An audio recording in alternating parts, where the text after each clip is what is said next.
Welcome back. All hour, we're having a conversation with women about being a ride or die, a person who does everything for everyone else as it's taking a toll on them. Back with us are Bella, Melanie, Brianne, and Dekia, who all found themselves in toxic ride or die relationships. And joining us now to help talk us through the boundaries that we should all set, expert and author of New York Times best-selling book, Set Boundaries, Find Peace, Nedra Glover Tawwab. Also with us still, the woman who inspired this hour, Shanita Hubbard. Nedra, I'll start off with you because your book is like, I love it. It says it all in the title. Set boundaries and find peace. We're all ears. How do we start? What's the first thing to do to set some boundaries? Take the cape off. So many of the things I heard about today was feeling like you have to be the person to do it all. Well, we live in a world with people. Yeah. And you are not the only person. These people that you're helping, the people that you are allowing to consume your time, they have other people. How do we... But they have us. Yeah. Especially when we're talking about our family. But why do you think you're the most special? Because I'm Moses' mom and I do it all right. I mean, we all fall for it. Yeah, but there are so many other people. There are people we may have to pay to help us. Yeah. There is also other family. There is, you know, Moses has another side of the family. Like, there are so many people available to help, even the student, even the mom, and we have to really tap into that and let go of this belief that I am the only person who can support this person. So ride or die is self-inflicted. Mm-hmm. Absolutely. Because that's a hard thing for a lot of people to recognize, Shanita, that it's, I mean, we talk about generational, we can talk about parents and what we see, but at the end of the day, it's self-inflicted, and we have, if you're gonna stop it, you have to stop it. Absolutely. We are letting people know that we're available by always being available. Oh. Yeah. Brianne, for you, and I'm so happy that Shanita, that we expanded this because it does seep into everything. With your friendships, they said it was you. You were the culprit. You were self-inflicting, and they wanted to show up for you. Yeah. How did you change that dynamic? Are you easier to call people and say, can I have help? Can I, how did you change? So something that I'm doing right now is like a 31-day challenge of every day asking for help with something. Really? Yep. How many days? 31. I don't know, it's cute. It's like a month challenge thing, I don't know. So 31 days asking someone for help. And it's not like, can you come help me move? Like, although that could fit in. It's more like sending a text, like, oh, hey, could you look over this email for me? Even if I don't necessarily need help, trying to train myself to think of how I can, as you were saying, really involve my community instead of just showing up as one person. How hard, I'm sitting here rattling through my brain right now. I don't think I could, 31 days of asking, because I like to fancy myself the problem solver. Yeah, it's fun to be the savior. It is not fun to be saved. Yeah, for sure. But how's it going? It's been rough. But like on day 2, it's hard. I think I'm like day 14 or something, yeah. So of day 14, how many days have you actually asked someone? 14. Well, the problem is too, because I'm a lifestyle blogger, I told everyone on social media, not everyone, but I told all my people via text and on social media that I was doing this thing. So people have also been checking in on me and asking me how it's been going, and I'm like, it's fine. And sometimes it's been 11:55 p.m. in bed, asking something. Yeah. Nedra, do you see the through line between relationship, friendship? Because again, at the heart of this is what Shanita wrote, which was about a love story that went wrong and one she had to extract herself out of. Is it harder for us to set boundaries when it's the love in our hearts of a significant other versus sometimes our family and friends? I would say family and friends is typically a little bit harder because we have that history. Well, I ask this specifically because, as you know, I do a lot of work with survivors of domestic violence, and extracting oneself from the relationship is difficult on many levels. There's financial abuse, there's verbal abuse, but many times I've spoke with survivors of domestic violence who thought, well, they need me. I can't, even when it's an abuser.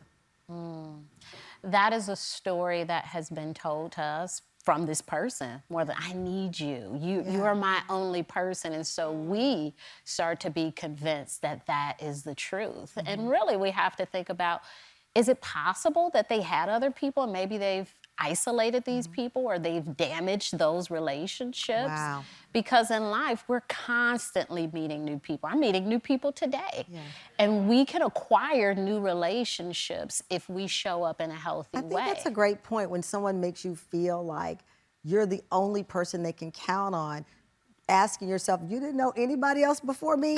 And why am I the only one that can ride or die? Like, it's manipulation, because it's like, you've been on this journey for 30 years, you don't know anybody else other than me? Yeah. And that's the question, that's a great point to ask yourself. Why do they believe, or why am I allowing them to make me believe it's only me? Or why is it only you? Where's everybody else? Where's everybody else? Lots of tough questions. Like, where's everyone else? Maybe they are imposing clear boundaries. And I'm not even talking about just relationships, because wherever you go, there you are. Yeah. Sometimes I wrote about relationships in the first chapter because that's the easiest way for people to connect to. But I'm sure wherever you go, there you are. So it's happened, I've been this person on jobs, I've been this person like in the church and other areas of my life, right? So if you get trapped into that whole, but it's only you that can show up and do this at work. It's only you that can open up the doors of the church. No one can bake these cookies like you, right? Not only is that manipulation, right? But if that is true, what did you do with your other resources? Yeah. What happened to the other people? Why aren't they showing up for you? You and Nedra make great points. We're going to continue this conversation. Don't go anywhere. We'll be right back.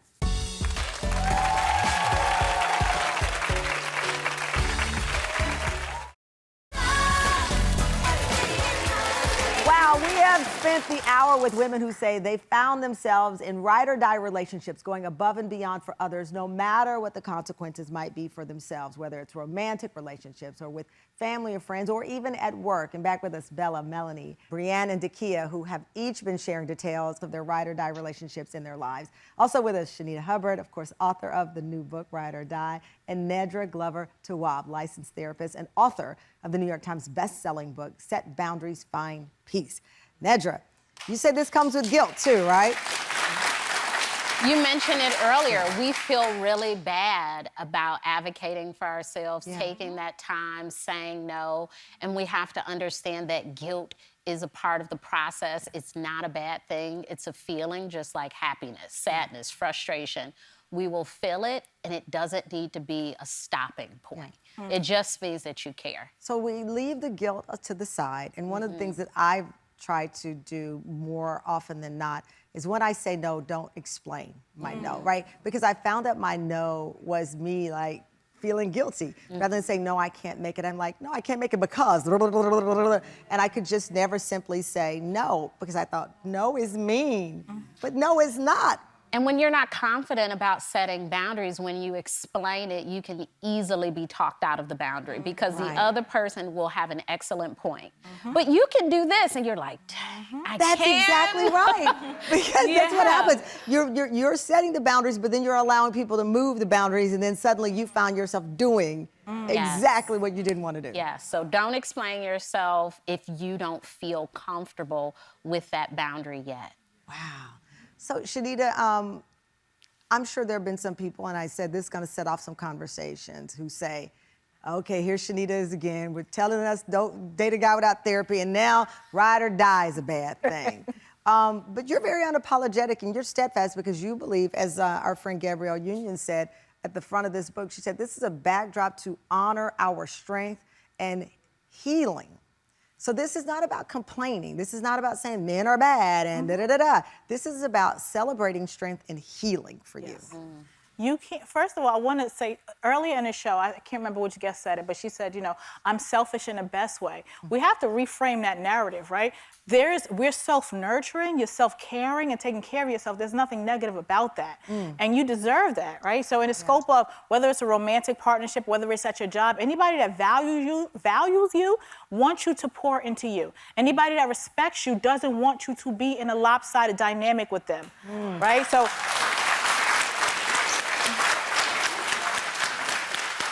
I'm not concerned about people who don't like, oh, wow, here Shanita goes again with her standards. Yes. I'm not concerned about anyone saying that. It ain't hurting nothing in my love life. I'm not concerned about people saying that about me romantically. I'm not concerned about people saying, oh, wow, professionally, wow, Shanita has standards. Anybody that values you and respects you will not be off-put about you centering yourself, pouring into yourself, and requiring reciprocity. Nedra, yes. In your book, the payoff is you say find peace. What should peace feel like for us? Ease in our relationships. I think of the discomfort we have setting boundaries with certain people. When we notice that, what does that mean about the person? What does it mean about the relationship that we don't even feel comfortable saying no? That we feel uncomfortable saying, hey, I can't do that for you this time. Is it them or is it us? And we really have to discover where the issue is in that relationship. You know, one of the things I do on Sundays, other than listen to everything Aretha Franklin, I play the Commodore's Easy Like Sunday Morning, because that's something I use to set my whole week. I'm like, I want it easy like Sunday morning. That just has become my mantra as of late, even on tough days. I'm like, this is what peace feels like. Yes, things can be hard and you have to invest in things, but it doesn't have to make you die. And some of us are killing ourselves inside, trying to raise our bar for other people. We have to undo that idea that relationships have to be hard. Yeah. Shanita, last words of encouragement for women out there who see themselves at some point in all of these stories? If you see yourself at any point in your story, one, be honest with yourself, right? Even if it hurts, resist the need to take shots at anything that you heard, and really interrogate your own thoughts and do the work. You won't lose anybody valuable when you start to center yourself. Period. Bella, Melanie, Dekia, Brianne, thank you so much. Shanita, Nedra. This is one of those shows that I hope that you call everybody, you go find it on social media, you tell them, take a look at this, because we all have faced this. I know that. Nedra's book, Set Boundaries, Find Peace, A Guide to Reclaiming Yourself, is out now. Shanita's book, Ride or Die, A Feminist Manifesto for the Well-Being of Black Women, is out November 8th. Both are life-changing reads. And Tam Pam, this is such an important conversation. You're all going home with both books, both copies of both of these phenomenal books from these brilliant women who are speaking up for other women.